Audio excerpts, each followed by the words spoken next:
Hello everyone, my name is Jaybyrde, and a lot of people have been asking about things like chiseling recently. So chiseling in Vintage Story is a very simple process, but it can be difficult if you're not used to something like pixel art, I suppose. So I have done quite a bit of pixel art, and I'm decent at it, so I'm able to translate that into more three-dimensional space with these different blocks. So the main thing that I'm going to be showing is how to use color with your chiseling, and then also how to get that right shape you want, because it can be very difficult to get things done the right way. And obviously I am in creative mode, so in survival there's a very handy thing to use to duplicate your blocks, which is the workbench. So the workbench, you put in the blocks you used, and then you put in a chisel and the block you want to duplicate that has been chiseled, and then it outputs the same thing that you chiseled originally, so you can duplicate something you've chiseled without having to re-chisel everything. This is the palette that I'm going to be using, and I'm going to be combining these to make something, and I'm going to be making more furniture type things, but you can translate this into statues or paintings or whatever it is that you want to do.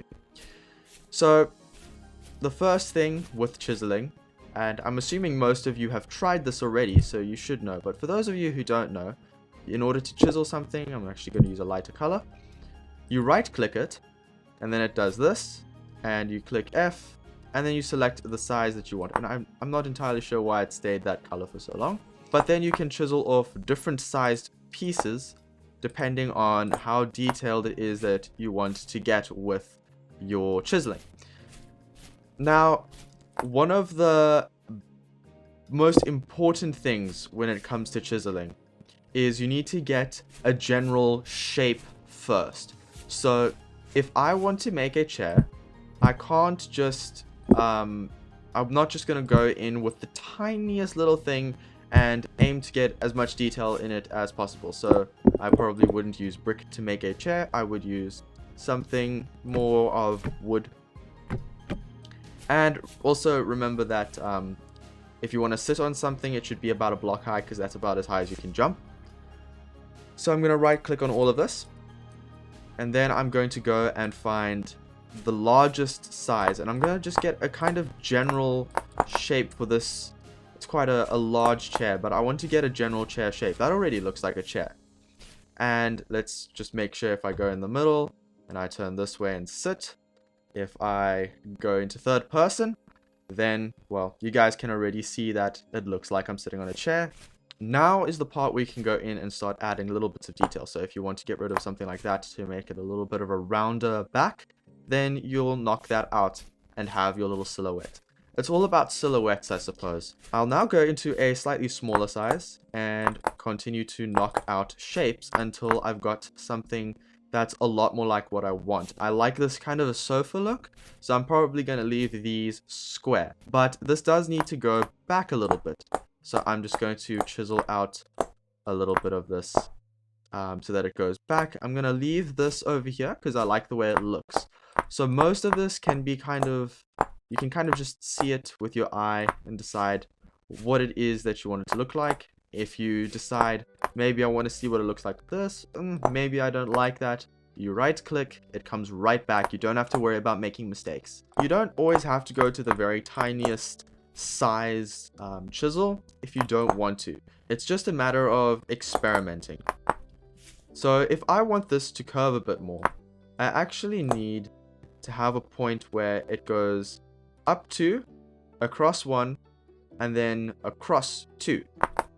Like that. 1, 2, and then a corner, and then 1, 2 going the other way. And then that. And now, whoop. There we go. And now you can see it curves much more. You can experiment, just kind of see if that looks better. Does it not? I think knocking out this entire top row might be in order. And there we go. Now it's rounded. It's just a matter of copying this side on that side and switching between long pieces and short pieces. And like that, I've already got a pretty decent looking chair. And obviously I could go into this a little bit more, but I think you've got the idea of going from big things into more smaller things. I'm going to need to go into survival mode to do this, but there's these different color blocks here. And what you can do is you can combine 2 blocks together in order to make one kind of a block with multiple blocks in it, almost. So it'll be easier if I explain. So let me just go into survival quick.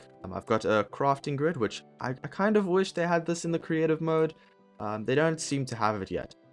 But what you need for this, that I'm realizing now, is you're going to need a chiseled block. So if I take this this stone here, I'm going to combine, I think, this dark color. I put that there, and I put this here. I think these are going to contrast with each other quite well. So I'm going to right-click on that, right-click on that. Give me a second. I need to go back to creative mode in order to do this. So yeah, that's the thing. I should have probably just duplicated the stuff before going into survival mode. Okay, and now I've set it. So this one is a chiseled block. It says chiseled up over there next to, well, its name, and it tells you the material, which is sometimes just doesn't translate very quickly. But you have to put this in here, and then note that if I swap these around, so I've got in the first slot, I've got this purple one, and in the second slot, I have the black one. So the purple one's going to come out on top. If I switch them, the black one comes out on top. And I believe you can only have 2 of these. I stand under correction. But yeah, if it's not like that, you can let me know in the comments. Those of you experienced with chiseling. On the left side, comes out on top. On the right side, comes out underneath.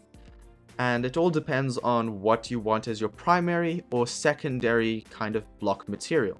So I'm going to take this chisel block out and put it in here. Okay, so now that I am in creative mode again, I can place as many of these as I want, and I can knock away at it as well. Okay, so let's say I want to make something more like, I suppose, a counter for a kitchen, or just something that's in a room like a desk.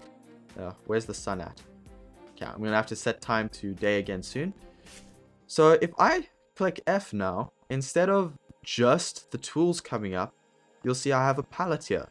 And so I can choose which of these it is that I want to place down or break away. So I'll break away no matter which one's selected. I'll still be able to break it away. But if I have this purple wood selected, the purple hot planks, then that's the one I start placing. But if I have the slate stone bricks selected, then, well, that's the one I start placing. So we're going to start again with the size. I'm going to actually break this here just so that I can get on a lower level. It's always nice to have this raised up on some dirt blocks in survival mode. It just makes it a whole lot easier. Now what I can do is I can go with a little bit of a smaller size, and I can start chipping away for my counter. So I like this look here, and maybe I want this to have a corner as well. So then I'm making just one corner, because you must remember we can duplicate this later, which in creative mode is just you click the mouse scroller button, and you can always duplicate it on a workbench later. So I'm going to just chisel this out, and already it looks like its own block, because I suppose it is, and it just looks like something that you would like as a countertop. So now what I'm going to do is I'm going to click F, I'm going to select the purple heart, and you can see I can, so you got to select it separately for each different material, which can be a little bit irritating.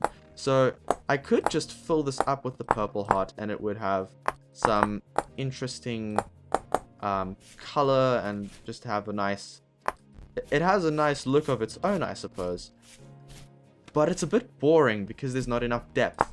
So adding depth it's not just a matter of making a block that has different colors. In this case, it's a matter of having some depth. Like with this chair, it would be pretty boring if this chair was just up, right, down. So you want some depth. I'm going to make this a slightly smaller size again, and now I'm a bit more confident in placing this here. Confident, I suppose. A bit more happy. So I'm pretty sure I can see it getting darker already. But anyways, I can now, obviously this might take a while, chiseling takes a while, so I'll just skip ahead, and so that you guys can see the final result when I'm done. So I'm back, and I have now finished it. I've also knocked out the corner here because I thought that was just a nice little thing to soften it up a little bit. So we've got this purple heart with the black, and I think that's a very nice combination. because it's not just a matter of being able to combine blocks, it's what blocks you actually combine. Having colors that contrast makes it look so much more interesting than when you have just something that is simply two similar colors, or colors of the same darkness, even if they're different colors. So coming back over here, I can now choose to decorate the top if I wanted to. I could even go down. That sun is just getting lower and lower. Okay, I'm gonna just quickly slash time set day, and that makes me feel a whole lot better already. Now, it's a lot easier to do one of these if you're good at pixel art, and the only way to get good at pixel art is to actually practice it. So if you want to practice pixel art, then you have to, well, use something like MS Paint, which is completely free. Microsoft has a free painting program. All you have to do is zoom in all the way and select the pencil tool. It's one of those things that you can either do it in another document or another program like MS Paint, or you can do it in something that is like this. So now I'm just gonna, I need that there. And if I were making this into a table, I would simply do this and then select the middle one and place the middle one here. And obviously these are rotated the wrong way. So I just take my rotate tool and I right click them until they kind of just click into place. And now this goes all the way around and it's a nice little table. This looks almost coffin-like now that I'm looking at it. And then you can go ahead and, I mean, like, obviously some of this is not lined up correctly at all. So if I go flip and then rotate, it should go back into the correct orientation and all line up. Yes, there we go. Another nice thing to be able to practice, and I'm just going to demonstrate it here, is when you are replacing something. I should actually do it on this one. Let me go back to a size like this. If you want to break and then replace, it's much easier if you get used to left clicking and then right clicking immediately after. And then you just replace something. Let me get a different color. So you can break your shape and then place stuff, or you can just kind of left click, right click, left click, right click. And that actually speeds up the work process quite significantly. I do recommend using that if you can. If not, you know, that's also fine. It's always up to you, but get creative. I hope you guys have enjoyed this video. There's another one up at the top right about adding chiseling to your buildings. That one will be quite helpful as well, I hope. And until next time,